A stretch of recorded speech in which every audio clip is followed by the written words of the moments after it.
በጌታችን በመድኃኒታችን በኢየሱስ ክርስቶስ ስም የተወደዳችሁ የእግዚአብሔር ቤተሰቦች እንደምን አላችሁ? ሰላም ለእናንተ ይሁን። የእግዚአብሔር ጸጋ በያላችሁበት ይብዛላችሁ።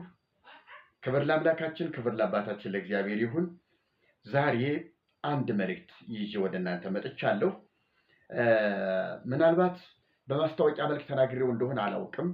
ከባለፉት ተከታታይ ክፍል 1 እና ክፍል 2 ስለ ታቦት ካስተላለፍኩ በኋላ ቀጥዬ ስለ ዶክተር መስከረም የስተት ትምህርት በተለይ አጼ ዘርዓ በተመለከተ ስለተናገረችው የስተትና የኑፋቄ ትምህርት መልስ ለመስጠት እንደተናገርኩ አስባለሁ። ምናልባት ተናግሬ ከሆነ ከዚህ ቀጥዬ እንዳቀርብ ይፈቀድልኝ። የሷን ትምህርት ከዚህ ቀጥዬ እንዳቀርብ ይፈቀድልኝ። ካልተናገርኩ ግን ምንም ችግር የለም። ዛሬ ወደ እናንተ ይዤው ልመጣ የፈለኩት አንድ መልእክቱ በጣም ደስ ስላለኝ፣ በጣም ስለተመቸኝ፣ እንደዚህ ጨክነው መድረክ ላይ ቁመው ማንም እንደፈለገ የሚያወራበትን ማንም ልብ ወለድ ትምህርት የሚያስተላልፍበትን እንደፈለገ የሚናገርበትን እንደው ቁርጥ ያለ ጭክን ያለ እውነት የሆነ በእውነት በጣም ደስ የሚያሰኝ ከትልልቆቹ ከሽቦታቦቹ ድስት ቆም ካደረጉት አባቶች ከሚባሉት ከላይ ያልጠበቅነውን ከእንደነዚህ አይነት ገና ጮርቃ ወጣት ገና ብዙ ርቀት መሄድ ከሚጠበቅባቸው ከሚያጓጓቸውና ከሚያስፈራቸው ነገር በቃ ነፃ ወጥተው የሚያጓጓኝ ነገር ይቅር፣ የሚያስፈራኝ ነገር ካለ መጋፈጠዋለሁ ብለው ቤተክርስቲያኒቱ መድረክ ላይ ብለው ተናግረው የማታውቀው እኛ ተሐድሶዎቹ ብቻ ጨክነን የምንናገረውን ንግግር ነው ወጣቱ የተናገረው። በጣም ደስ ስላለኝ ይህንን መልእክት ዛሬ የማስተላልፈውን እኔ የእሱ መልእክት አድርጋችሁ እንድትባርኩልኝ በርታ እንድትሉልኝ፣ ምናልባት ይህን መልእክቴንም ሊያገኘው ስለሚችል በሌላም በጃዙርም ቢሆን ሰዎች ሊያደርሱለት ስለሚችሉ በርታ የኛ ጀግና እንድትሉልኝ እፈልጋለሁ። እግዚአብሔር ይባርካችሁ፣ ጸጋውን ያብዛላችሁ። ምንድነው የሰማኸው ልትሉ ይሆን? አንዳንዶቹ ሰምታችሁትም ተቀባብላችሁትም ሊሆን ይችላል። እስቲ በእኔ ፕሮግራም እዩትና ከዚያ በኋላ እንነጋገርበታለን። ከዚያ በፊት ግን አንድ የእግዚአብሔር ቃል ልንገራችሁ።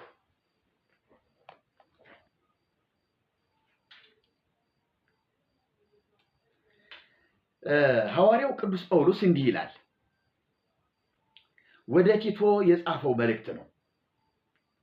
ቲቶ የታወቀ የአንድ ሀገር ቤተክርስቲያን መሪ ነው። ጳውሎስ ይሄንን ነገር ይነግረናል።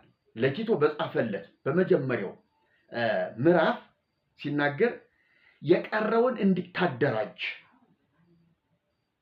እንድትሾም፣ ኤጲስቆጶሳትን፣ ዲያቆናትን፣ ቀሳውስትን እንድትሾም፣ የቀረውን እንድታደራጅ፣ ከዚህ የተረፈውን እንድታስተካክል ብሎ ሙሉ ኃላፊነት ሰጥቶ በቀርጤስ እንደተወውና የቀርጤስ ቤተክርስቲያን ዋና መጋቢ እንደሆነ ያሳየናል የቲቶ መልእክት። ለቲቶ ጳውሎስ እንዲህ አለው፣ ዛሬ የኛ ቤተክርስቲያን ወይም ደግሞ እኛ አማኞች በብርቱ ትኩረት ልንሰጠውና ልንጠብቀው ልናደርገው የሚገባን መልእክት፣ የጊዜው መልእክት አድርገን ልንወስደው የሚገባ እንዲህ ብሎታል። ከ12 ጀምሬ ላንብብላችሁ።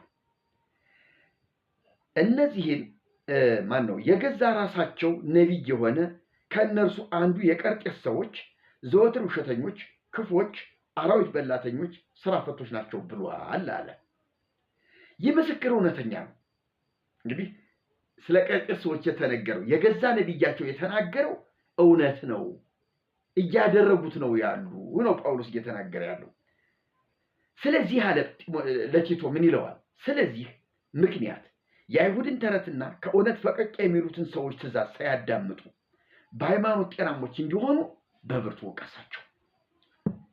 አያችሁ፣ ምናምንት ትምህርት የአይሁድን ወይም ደግሞ የአሕዛብን ሌሎችን ትምህርቶች እየሰሙ ወደ ኋላ ፈቀቅ ከሚሉት ወገን እንዳይሆኑ እንዳይተባበሩ በሃይማኖት ጤናሞች እንዲሆኑ በብርቱ ወቀሳቸው። አሁን የት ነው ያለ ነው? እኛ መወቀስ ከሚገባን ቦታ ላይ አይደለም ወይ ያለ ነው? ኦርቶዶክስ ቤተክርስቲያናችን መወቀስ ከሚገባ ጤናማ እንድትሆን መወቀስ ከሚገባት ነገር ላይ አይደለም ወይ ያለችው? የወደቀችበት በጣም ግዙፍ ችግር የለባትም ወይ? ስለዚህ ከውስጥ ያሉት ወንድሞቻችን የሚሆኑ እኛ ተገፍተን የወጣ ነው አንድ የጋራ ድምጽ ይዘን ቤተክርስቲያናችን ጤናማ እንድትሆን በብርቱ ልንወቅሳት ይገባል። የማይያዝ ነገር ይዛ የሚያዝ ነገር ጥላብናለች። አያችሁ፣ ሊያዝ የማይገባውን ነገር ይዛለች። ስለዚህ በሃይማኖቷ ጤናማ አይደለችም ማለት ነው። ተበክላለች ማለት ነው። ብክለት ገብቷል ማለት ነው። ሊያዝ የሚገባውን ደግሞ ጥላለች። ስለዚህ ጤናማ እንድትሆን በብርቱ ልንወቅሳት ይገባል። እንዲሁ በለዘብተኝነት አይደለም፣ በብርቱ እጅግ እየጮህን እጅግ አምርረን ልንወቅሳት ይገባል ማለት ነው። እና እንደው ያ ወንድማችን ስሙን አላወቅኩትም መድረክ ላይ ቆሞ ሲናገር ሰምቼው ነው አውርጄ በኔ ፔጅ ላይ እንዲለቀቅና ፍላጎታችን ይሄ ነው፣ ድምጻችን ይሄ ነው። ድምጻችን ከውጭ የነበረው ውስጥ ገብቶልናል። ክብር ለእግዚአብሔር ይሁን። ወጣቶች ተነሳስተውልናል። የሚገርም መልእክት ነው የተናገሩት። እስቲ ሰምተነው እንመለስ። የብሉይ ኪዳን አገልግሎት ተሽሯል። ኦሪት መስዋዕቱም ተሽሯል። የኪነት ስርዓቱም ተሽሯል። የሙሴ ጽላትም ዛሬ አገልግሎት ሊሰጥ አይችልም። በዚህ ዙሪያ ያለውን ትምህርት ሰው ብዙ አይረዳም፣ አይገባውም። መጽሐፍ ቅዱስንና ቤተ ክርስቲያንን ስትሰሙ ግን ይገባቸዋል። በዛ አገልግሎት ብዙ ሰዎች አልቀዋል። የዳነ ሰው ግን አልነበረ።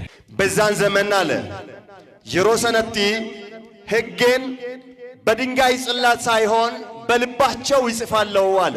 በምናቸው ይጽፋለሁ? በምናቸው? በልባቸው ይጽፋለሁ። ለጴሳኒ ረተምበሬሳ ጀል መቼ ነው እግዚአብሔር በልባችን ሕጉን የጻፈልን? እንደ ብሉይ ኪዳን እኛ በድንጋይ ጽላት በተጻፈው ሳይሆን እኛ የእግዚአብሔር ቤተ መቅደሶች ሆነን የምናገለግልበት የአዲስ ኪዳን አገልጋዮች እንደሆነን በዚህ መጽሐፍ ላይ ተጠቅሰዋል። ከነቆመ ሚትሰባው አቀዮ ለመፋ ቆሮንቶስ በቆና ለመጉባረት ቁልቁሉም ጳውሎስ የሮዱበቱ አከነ ጀኔኑት ይማ ኤርጋ ጳውሎስ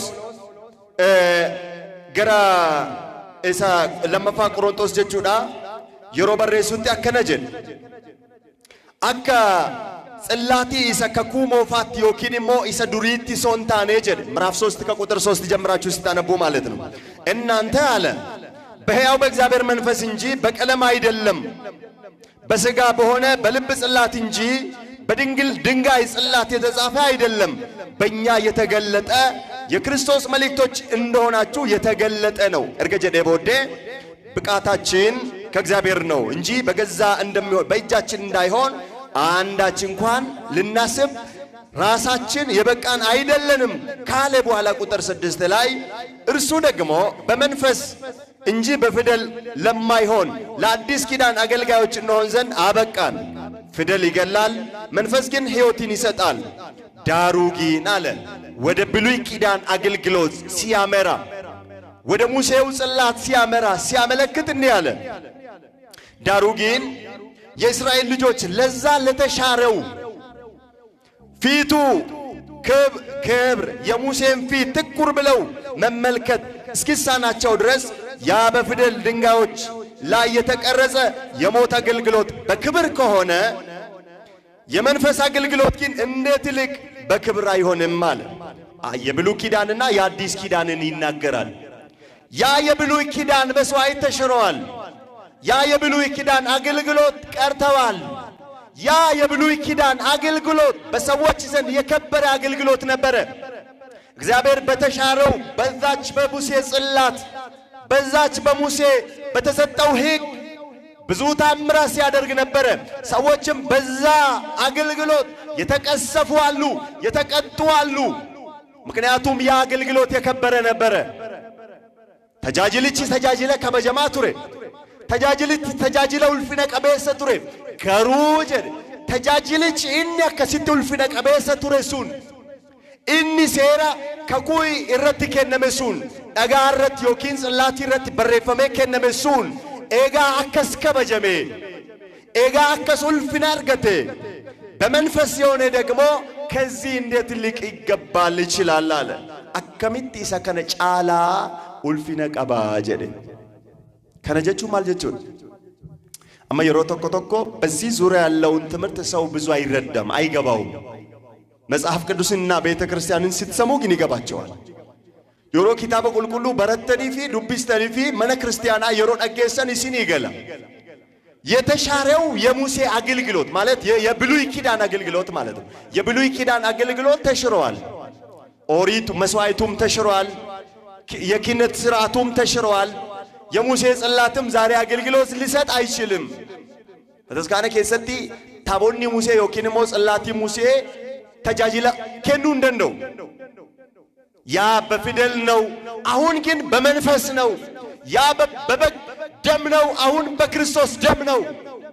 ያ ካህኑ ያ ጊዜ የነበረው ካህን ሌዊ ነው፣ አሁን ግን ክርስቶሳዊ ነው። ያ አገልግሎቱ ምድራዊ ነበር፣ አሁን ግን ሰማያዊ ነው። ተጃጅልን ዱሪ ከምብየ ለፈረት ቱሬ እነማገሩ ከንሰሚቲ ተጃጅል ሙሴን ገገፈማ ቱሬ ዲገሬቲ ዲገውላ ዲገ ሰንጋቲ ዲያቻ ቱሬ አመገሩ ከንዲያቱ ዲገ ክርስቶሲ አንገምኒ ልቦታ አሮኒ ቱሬ አመገሩ አንገምኒ ልቦታ ክርስቶሲ ያ የብሉይ ኪዳን አገልግሎት ለአዲሱ ኪዳን ጥላ ነበረ። ያ ጥላ የነበረው አገልግሎት በዚህ ሁኔታ ከከበረ ያ በፊደል ድንጋዮች ላይ የተቀረጸ እንደውም የሞት አገልግሎት በክብር ከሆነ የሞት አገልግሎት ይላል። በነገራችን ላይ እንዴት ነው የሞት አገልግሎት የሚለው? ምክንያቱም ሰውን ሊያድን አይችልም። ሰውን ማዳን ካልቻለ ያ አገልግሎት በሙሴ ሥርዓት የተሰጠው ሥርዓት ሰዎችን ማዳን የማይችል ከሆነ ለምንድነው የተሰጠው ካላችሁ ጥላ ብቻ ነበረ። ለክርስቶስ ለአዲስ ኪዳን አገልግሎት ጥላ ነበረ እንጂ ሰዎችን አያድንም። የሞት አገልግሎት ነው አለ። በዛ አገልግሎት ብዙ ሰዎች አልቀዋል። የዳነ ሰው ግን አልነበረም።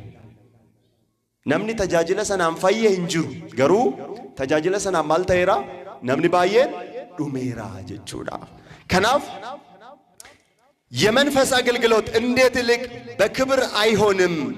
የኩነኔ አገልግሎት በክብር ከሆነ ይልቅ የጽድቅ አገልግሎት በክብር አብዝቶ ይበልጣል አለ። ያ የከበረ እጅግ የሚበልጠው ክብር ምክንያት በዚህ ክብር ክብሩን አጥቷል አለ። በአዲስ ኪዳን አገልግሎት የሙሴና የኦሪቱ አገልግሎት ክብሩን አጥቷል፣ ሰውን አያድንምና። አሁን የአዲስ ኪዳን አገልግሎት የክርስቶስና የክርስቶስ ሥጋውና ደሙ ነው። እሱ በክርስቶስ ሥጋና ደም የብሉይ ኪዳን አገልግሎት ክብሩን አጥቷል አለ። ክብር ምስጋና ለአምላካችን ይሁን። እግዚአብሔርን አመስግኑ በእውነት። ስለዚህ ዛሬ ከታቦት ጋር የተገናኘ ብዙ ሰዎች ጥያቄ ያነሳሉ። እቺም ይቻል እናገርና ልጨርስ። ዋይ ታቦታ ከናት በተስካነ ከኛ ከሳ ቀሙኑ ወጂ ወልካሰኒ ነሞኒ ባየን የሮ ጋፊካ ሰንጂራ ኖይ በተስካነ ከኛ ከሰቲ አራ ታቦታ ከኩሞፋፍ ተጃጅለ ከኩሞፋ ይንቀምኑ ተጃጅለ ከኩሃ ቦፋ ዲገሬቲቭ ዲገውላ ከንት ዲያቱዳ እንሞ ዲግኒሱን ታቦታ ጉባረት ረጫማ ዮኪን ፈጫፈማ ታቦኒ ከኩዋራ ገሩ ዲገሬቲ ዲገውላ ኦቶንታኔ akka kakumo fatti abbommiwwan kurnan irratti barreeffame osoo hin taane akka sirna mana kiristaanaa keenyaatti taabonni bataskaana keenya keessa jiru baattoo aarsaa fooniif dhiiga gooftaati. Fooniif dhiiga gooftaa Yesuus Kiristoos irratti kabajama. Irrattis yeroo barreeffamu jilbi hundumtu Yesuus Kiristoosiif haa jilbeenfatu alfaa omeegaa jedhameetu irratti barreeffama.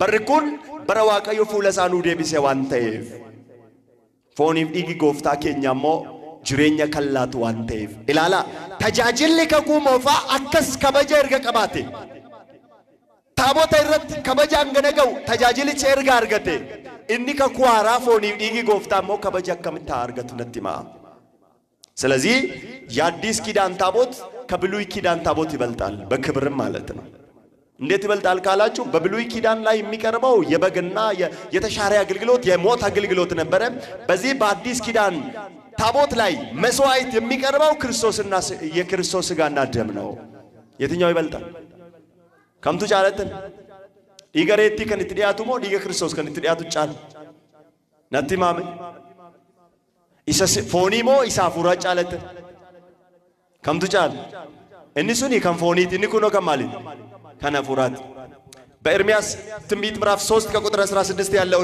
ምን ይላል በምድር ላይ በበዛችሁ ጊዜ የሮ ለፈት ባየተንቲ ዋኤ ታቦታ ነምኒ ያደቱ ቶኮ እንጂሩ ሂኖጀተሙስ እንበርባደሙስ ይጀኔ በረፈመ ጀር ከነኒ ኑበቻ ጅሩ ዋኤ ተጃጅለ ኦሪቲ ዋኤ ተጃጅለ ታቦታ ሙሴ ኑበቻ ጅረ ማለ ዋኤ ዲግኒ ክርስቶስ አርሳ ከኩዋራ መሰወያ ከንትዲያት ዋይሳ ዱበቻ እንጅሩ ጀቹ ኤርምያስ ነሞኒ ባየን ጨቀሰ ከነካሰኒ እናንተ እኮ የተሻረውን ህግ ነው የተከተላችሁ ይሉናል እኛ የተሻረውን አይደለም የተከተልነው እኛ የተከተልነው አንድ ጊዜ ለዘላለም የቀረበው አንድ ጊዜ ስለ ዓለም በመስቀል አደባባይ ላይ ስለ ሁላችን የቀረበው የክርስቶስን ደም ነው የተከተልነው ክብር ምስጋና ለአምላካችን ይሁን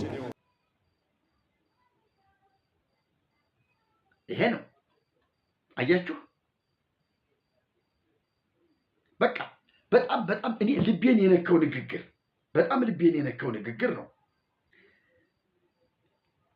የብሉይ ኪዳን ሥርዓት መስዋዕት ክህነት የትኛውም ነገር አሁን አገልግሎት ሊሰጥ አይችልም ታቦቱ አሁን አገልግሎት ሊሰጥ አይችልም መጽሐፍ ቅዱስ ስለማታነቡ አይገባችሁም መጽሐፍ ቅዱስ ብታነቡ ቤተክርስቲያን ብትመጡ ይሄ ነገር ግልጽ ይሆንላችሁ ነበር አያችሁ በጣም የሚገርም እኮ ነገር ድፍረቱ እኔ የሚገርመኝ ህዝቡ አሁን እየገባው መጥቷል ማለት ነው ይሄንን ነገር በተናገርንበት ጊዜ እኮ ነው እነ ማህበረ ቅዱሳን ማንቆታችን ይዘው አንጠልጥለው ያወረዱ የሚገርም ነገር ነው ብሉይ ኪዳን የሚባል ነገር አሁን የለም ታቦቱ ቀርቷል አገልግሎቱን ጨርሷል ማለት እኮ ታቦቱ ከቀረ ምን የሚቀጥል ነገር አለ ታቦቱ ቢቀጥል ነበር እኮ ብዙ ነገሮች መቀጠል የነበረባቸው ክህነቱ መቀጠል የነበረበት መስዋዕቱ መቀጠል የነበረበት ሥርዓቱ ሁሉ መቅደሱ ሁሉ መቀጠል የነበረበት ታቦቱ ቢኖር ነበር ታቦቱ አሁን አገልግሎት አይሰጥም ካለ ታቦቱ ጋር እንዳለ ቀርቷል ልጁ የነገረን ይሄንን ነው እና እግዚአብሔር ይባርከው እንደነሱ ያሉትን ያብዛልን ያበርክትልን ቤተክርስቲያናችን ወደዚህ ድምጽ ትምጣልን እኔ ይሄ ነው የሚመቸኝ በቃ ይሄ ነው እኮ ሌላ ምንም ያለው ነገር የለም ጳጳሳት ስልጣናቸውን ይተው አልወጣንም እኛ ራሳችን የነሱን ማዕረግ ለመያዝ ነው እየተጓዝን ያለ ነው እንጂ እነሱን ለምን እናስጥላለን እኛ ኤጲስቆጶሳት ለመሆን ባለን ሙያ ባለን ኃላፊነትና ብቃት ወደዚህ ኃላፊነት ማደግ አለብን እንጂ አባቶችን ለምን ወረዱ እንላለን ምን ያደርግልን ደሞስ እሺ አስጥለን ምን ልናደርጋቸው ገበሬ ልናደርጋቸው ነጋዴ ልናደርጋቸው ወይስ ፓስተር ልናደርጋቸው ያላልነውን እንደምንል አድርገው ባይጮህብን ጥሩ ነው ባላልነው ነገር ባይከሱን ጥሩ ነው እውነት ለመናገር ፕሮቴስታንቱ ዓለምን ቢሆን ይሄንን ነገር ሲቃወም አይተን ሰምተን አናውቅም ወንጌል ወደ ኦርቶዶክስ ይግባ ኢየሱስ ክርስቶስን ቤተክርስቲያኒቱ ትቀበል ነው የምንሰማቸው የወንጌላውያን ድምጽ ከዚህ ውጪ ሌላ ድምጽ እኔ አልሰማሁም ጳጳስ የሚባል አያስፈልግም የሚባል የኦርቶዶክስ ካቴድራል አብያተ ክርስቲያናት አያስፈልግም የሚባል ነገር ከወንጌላውያን አልሰማሁም እንዲያውም ያስቀናል ይመቻል ነው ሲሉ የምንሰማቸው ለጸሎት ለአምልኮ ሁሉ ነገር ራስን በመግዛት መንፈስ በጣም ደስ የሚያሰኝ ነገር ይታይበታል ነው የተባለው ያሬዳዊ ዜማው ደስ ይላል ነው ያሉት ከተበላሹ ስርዓቶች ከተበላሸ የአምልኮ አካሄድ በስተቀር መጽሐፍ ቅዱስ የሚለውን ነገር ከመጣሏ በስተቀር በሌላ ነገሯ ቤተክርስቲያኒቱ የምትታማበት የለም። እንዲያውም ወንጌላውያኑ ከሷ የሚማሩት ብዙ ነገር አለ ነው። ይሄንን ነው የሚሰማው እንግዲህ ቤተክርስቲያኑ ከገባል። በተረፈ እንደዚህ አይነት ወጣት እንደነዚህ አይነት ለግላጋ ወጣት ገና ብዙ የሚያገለግሉ እሰየው ደጉልን ኑሩልን የሚባሉ ወጣቶች ግን ያስፈልጓታል። መምህር ዳንኤል ባለፈው ጊዜ ታቦቱን እግዚአብሔር ነው የሰጠን ከራሱ ከእግዚአብሔር የተቀበልነው አሁን እንቀጥልበታለን እናገለግልበታለን ሲል ሲኮፈስበት የነበረው ይሄው በእውነት ነው የምላችሁ አንድ ቦቀቅላ ወጣት ገና አንድ ለግላጋ አንድ ፍሬ ልጅ የቃል ኪዳኑ ታቦት አገልግሎቱን ጨርሷል። ያሽበታም ሰውዬ እንዴ ምን ይዋጣው? ዳንኤል ምን ይዋጣው? ዳንኤል ማለት ይሄ ነው። በፎቶው ላይ ላሳያችሁ።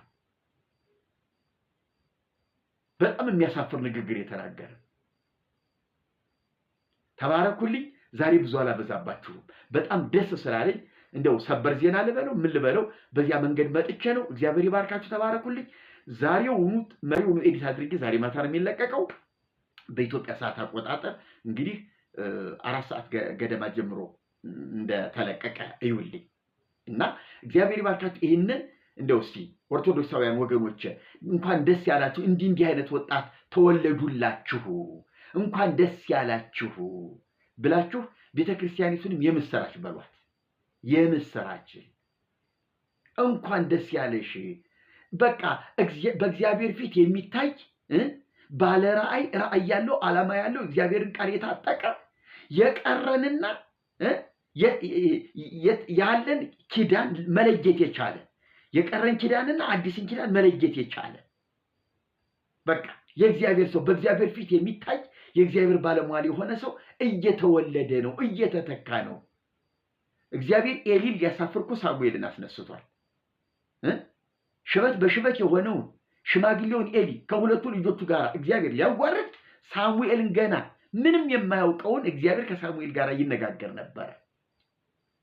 እግዚአብሔር አምላካችን ስሙ የተመሰገነ ይሁን። ዛሬም በቤተ ክርስቲያናችን ይሄን ያየን ይመስለናል። እንኳን ደስ ያለን ብያለሁ። እግዚአብሔር ይባርካችሁ። ተባረኩልኝ። ይሄን ፕሮግራም ግን ለሰው ሁሉ አዳርሱልኝ።